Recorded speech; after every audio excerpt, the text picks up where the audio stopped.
با کانال ما تاجیکستان شما شوید تا از ویدیوی نوترین و جالبترین باخبر شوید. سلام علیکم دوستان عزیز و مهاجران دور از وطن. برادر عزیز، خیلی گفتیم برای شما در اینستاگرام یک اینترنت مگزین نو با نام فست شاپ روک شدیم که در اون سایت شما میتوانید بهترین سر لباس‌های ترکی رو هم زنانه هم مردانه رو با صفت عالی دسترس نمایید. برای زکات کردن سر لباس‌ها و پویافزول‌ها شما میتونید با سیلکی که در کامنتاری هست در اون یا که در اینستاگرام در پایین نویسید فست شاپ مینوس پایین رو در اومده تمام لباس‌های خودتان رو انتخاب کنید. دستافکا با تمام شهرهای روسیه به پول از خانه زکات کرده شما میتونید صاحب لباس‌های خودتان شوید.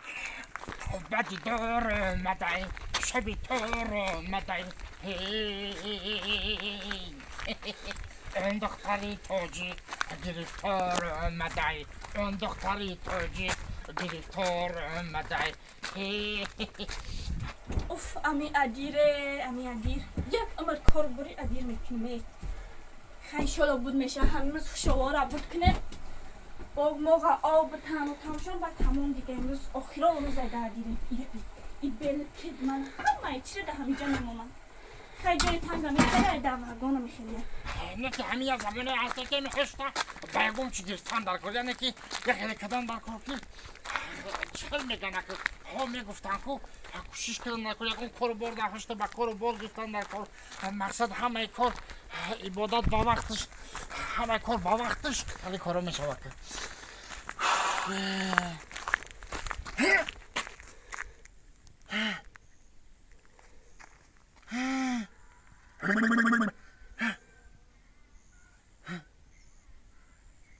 من یه چی رو فراموش کردم بپرسم خالما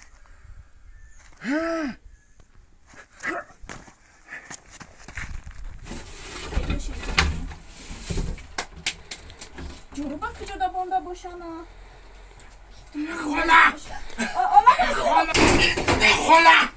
خالا گوشتی من فقط راست بگه که شما روزاخرین یا روزادار آی استغفرالله بگویه روزادارم هرچی روزادار بده برای چی؟ من همجه ده یک گریل مونده بودم گفتم بگه روزا میکشم بچه‌مه اون گریل اول من خوردم بعد نیت کردم